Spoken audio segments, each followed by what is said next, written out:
In a town where justice failed, one man chose to carry the punishment alone. This is not a hero story, it's a confession. Punishment. A crime thriller audiobook based on love, loss, and vengeance. Punishment. Episode 1. The Beginning of the End. They said he was a monster.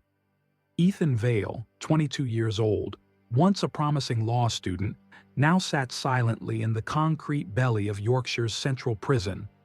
3 boys were dead, stabbed, torn apart, and left for the authorities to find.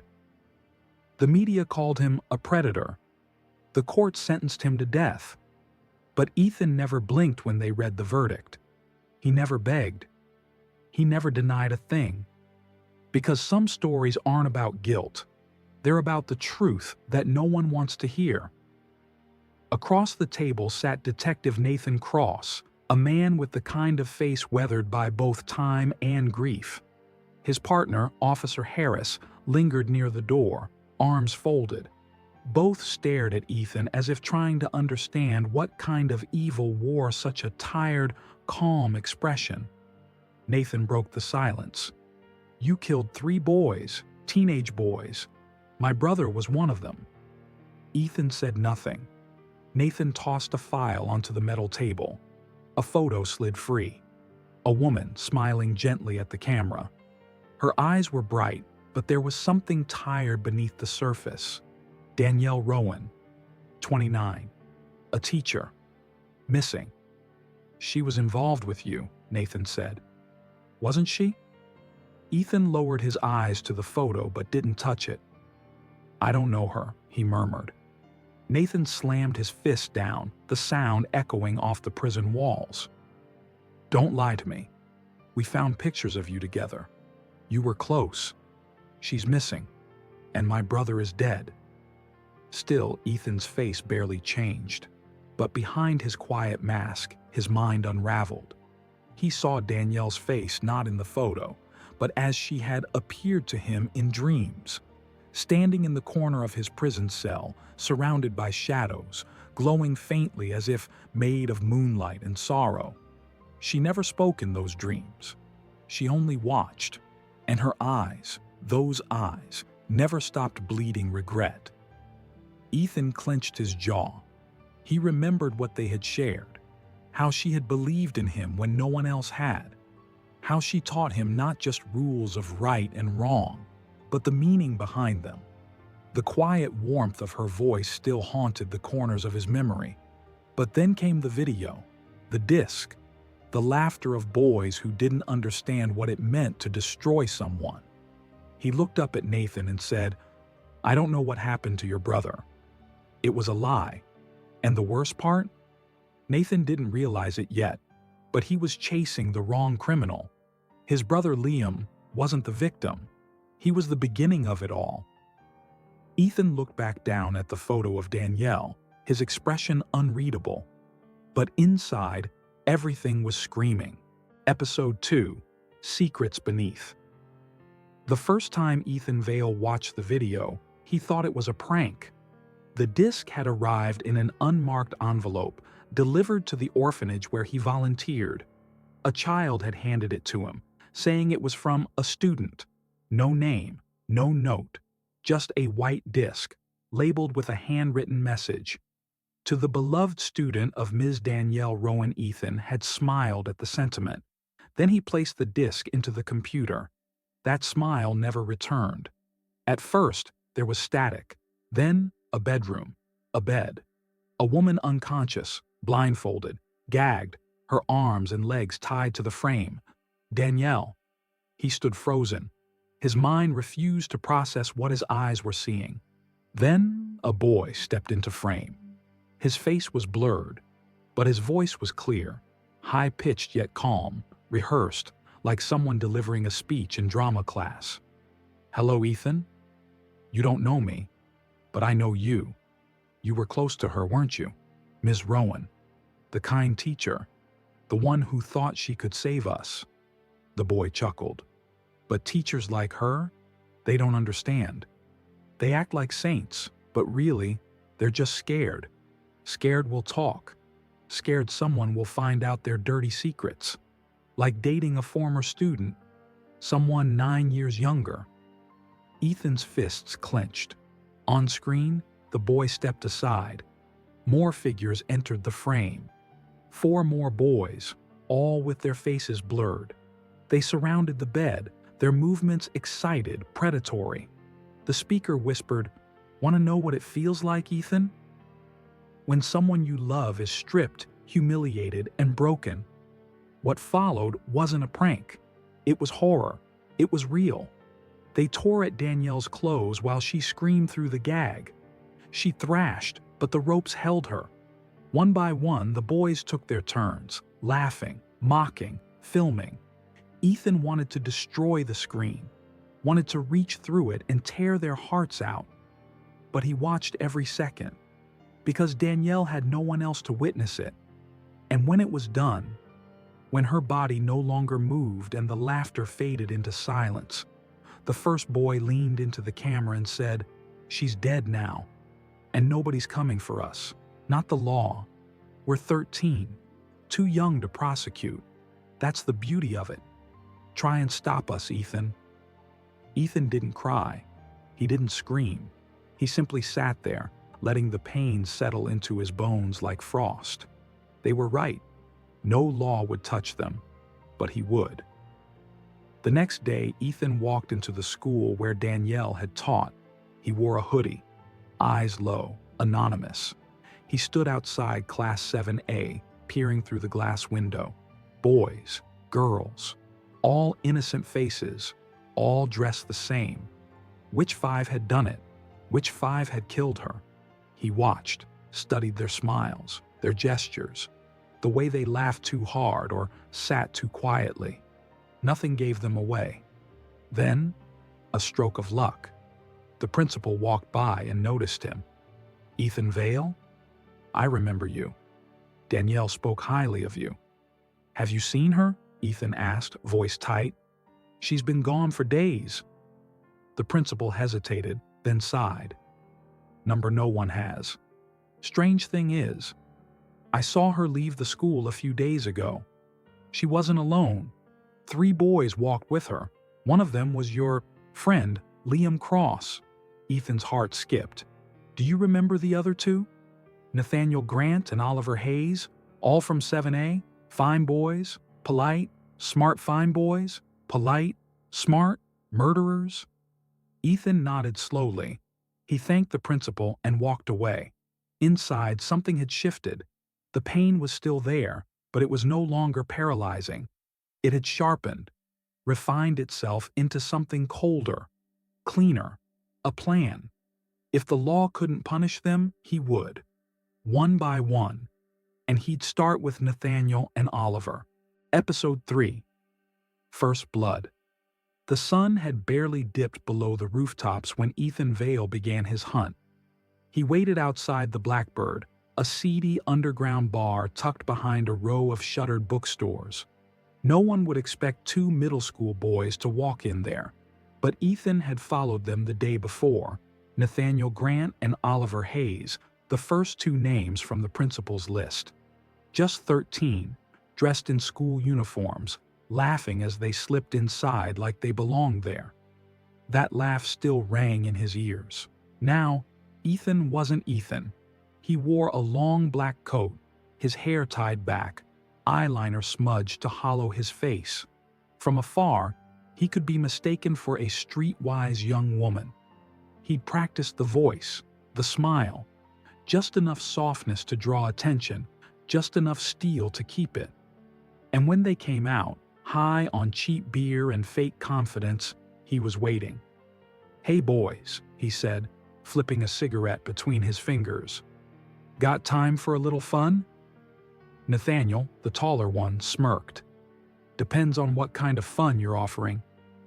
Ethan smiled lazily, tilting his head. "The kind that'll make you forget everything." They followed him without hesitation. The abandoned factory was less than 10 minutes away, tucked in the foggy edge of town. Concrete bones and rusted beams, echoes of a past no one remembered. Perfect. Inside, He led them to a corner room, cracked tiles, flickering light through shattered windows. "Damn," Oliver muttered, looking around. "This place is a mess." "That's the point," Ethan replied. He locked the door behind them. Nathaniel raised an eyebrow. "So, what now?" Ethan pulled off the wig. Let the silence hit. Oliver's face twisted first, confusion, then dread. "You," he whispered. "You're that guy, from the photos with Ms. Rowan." Ethan's voice was flat. "You remember her?" Nathaniel chuckled, but there was no humor in it. "What's this? Revenge? You think killing us will bring her back?" Ethan didn't answer. Instead, he reached into his coat and pulled out the knife.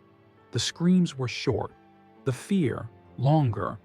When it was over, Ethan stood in the cold, blood pooling around his shoes, breath misting in the broken air. Their bodies lay still, one curled against the wall, the other slumped near a rusted pipe. They looked small now, human, fragile, nothing like the monsters they were on the video. He stared at his hands, clean, steady. The storm inside him wasn't gone, but it had changed. Later that night, Ethan walked the empty streets of Yorkshire alone. The city around him buzzed with neon and late-night taxis, but his world was silent. Justice didn't scream. It whispered. He lit another cigarette, ignoring the wind. Above him, the clouds parted just enough for moonlight to spill through. And for a second, just a breath, he thought he heard Danielle's voice again. Not in words, in warmth. As if she were there, watching and approving. Episode 4, The Devil You Know. He found Liam in the same place he'd found the others, the Blackbird, again. Ethan sat alone at the far end of the bar, hood pulled low, back to the wall. He watched the boy stroll in without hesitation, confident, controlled. Just 13, but already performing adulthood like he'd practiced in front of a mirror. Liam didn't drink. He didn't laugh. He just sat, perfectly still, eyes scanning the room like a predator looking for prey. And when his gaze met Ethan's, he smiled, as if he knew. Outside, the air smelled of ash and frost. Ethan walked ahead without a word. Liam followed. They left the glow of streetlights behind, moving deeper into the skeleton of the city, broken buildings, whispering wind, moonlight leaking through iron girders. They arrived at an abandoned construction site. Here, it would end. Ethan turned to face him. "You knew I'd come," Ethan said. Liam smirked. "Of course. I invited you, didn't I?" Silence. Ethan stepped closer, pulled the blade from his coat. Not hidden this time, not a surprise. Liam didn't flinch. "Do it," the boy said. "That's why we're here, isn't it?" Ethan stared at him, really stared. The boy's face was clean, pale, almost angelic under the moonlight. And yet, behind those eyes was something rotten, something ancient. "You were the one who planned it," Ethan said quietly. "The video, the others, you orchestrated all of it." Liam shrugged. "They were eager to please. Most kids are, once they believe they can't be punished." "You killed her." "No," Liam said calmly. "We did." He took a step forward, eyes alight. "You want to know why? Because I was bored. Because I wanted to feel something. Because I wanted to prove that I existed in a world that kept pretending I didn't." He smiled. "My parents never looked at me. My brother, your beloved detective, he only cared about his job. I excelled in everything. Grades, sports. No one noticed, so I made them notice." Ethan's grip on the knife tightened. "You think killing a teacher will make you visible?" "I think you killing me will." Liam stepped even closer, until they were nearly face to face. "Come on," he whispered. "Be the monster they already believe you are." For a moment, Ethan saw the boy not as a killer, not even as a villain, but as a ghost. A hollow vessel carved by neglect, warped by silence. And yet, None of that excused what he'd done. He remembered Danielle's laughter, her eyes, her kindness, her trust. The blade moved before Liam even saw it coming, quick, precise. When it was done, Liam staggered back, blood blooming across his shirt like ink in water. He looked down, then back at Ethan, surprised, not afraid. Then he smiled. "Finally," he whispered, "someone sees me," and collapsed. Ethan stood alone in the construction yard, breathing hard. Above him, the sky had turned deep with stars. His hands trembled, not from guilt, from something else, something worse. He was still alive, and he didn't feel clean. Episode 5, Where the Dead Lie. The morning after Liam's death, it rained. Yorkshire wept with him.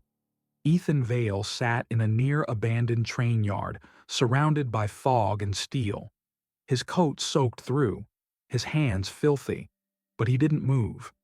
Not yet, because he finally knew where she was. Danielle Rowan had not simply vanished.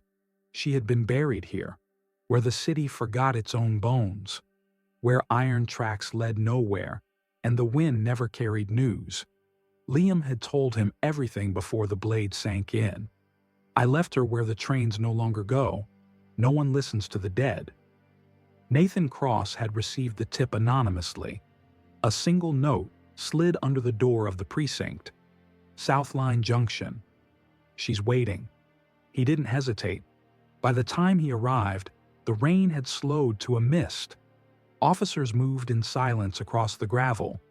Dogs sniffed. A tarp was lifted, and then they found her, wrapped in a teacher's cardigan, arms folded as if still protecting herself. Her face was bruised, torn, but peaceful somehow, as if she had known this moment would come.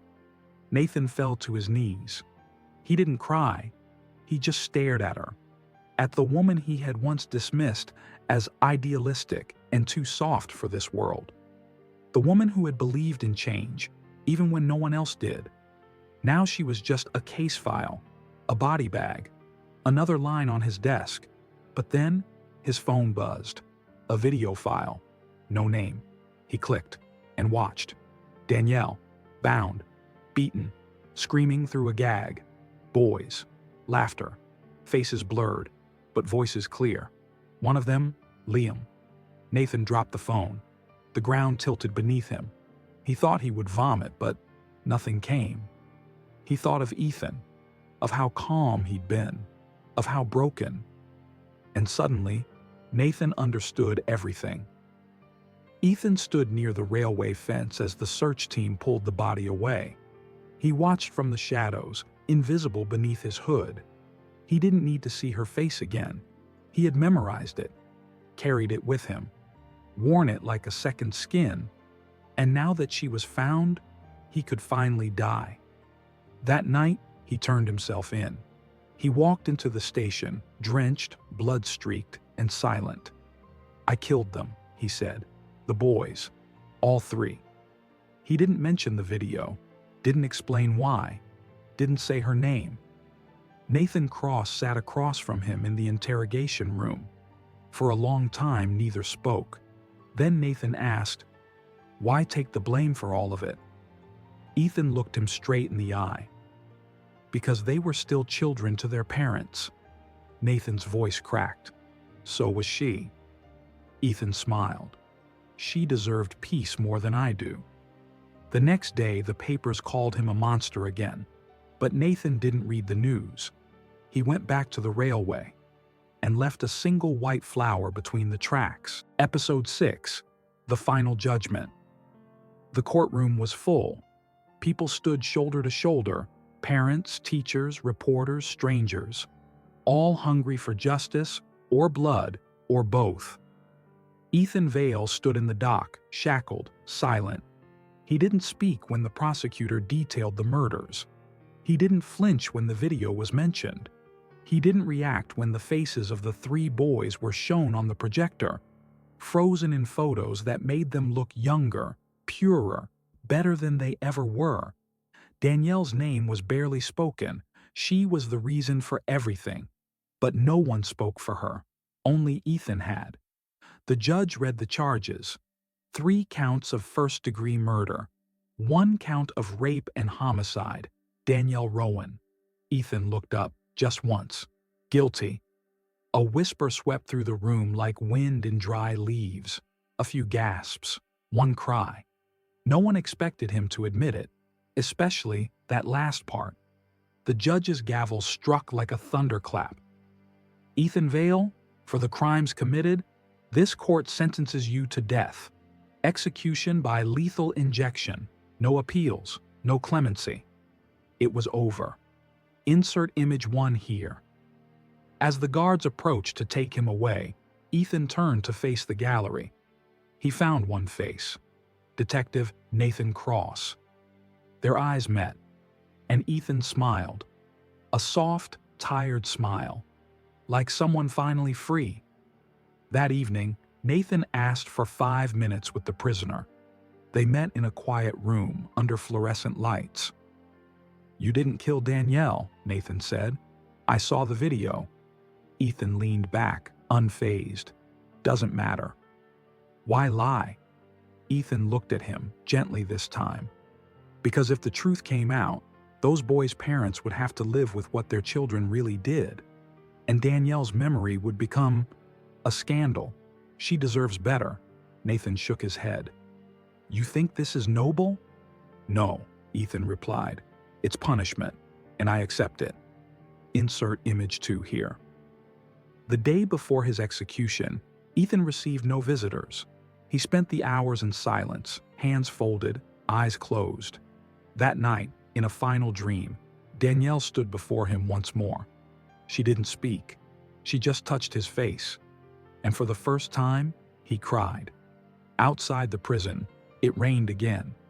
Nathan stood by the gate. He had just finished something no one expected him to do. In a narrow alley behind Yorkshire High, 2 boys, the last 2 accomplices, sat slumped against a brick wall, Liam's remaining friends. They were pale, sweating. Nathan crouched beside them, pulled out a manila envelope. "Inside," he said, "you'll find medical records." "AIDS," he continued. "Danielle was infected. You were exposed. Chances are, you have it too." Their faces turned to ash. "Law couldn't touch you," Nathan said, "but something else will." He stood and walked away. Behind him, the boys screamed. Insert image 3 here. That night, Nathan returned to the train yard. He placed a candle near the spot where Danielle had been found.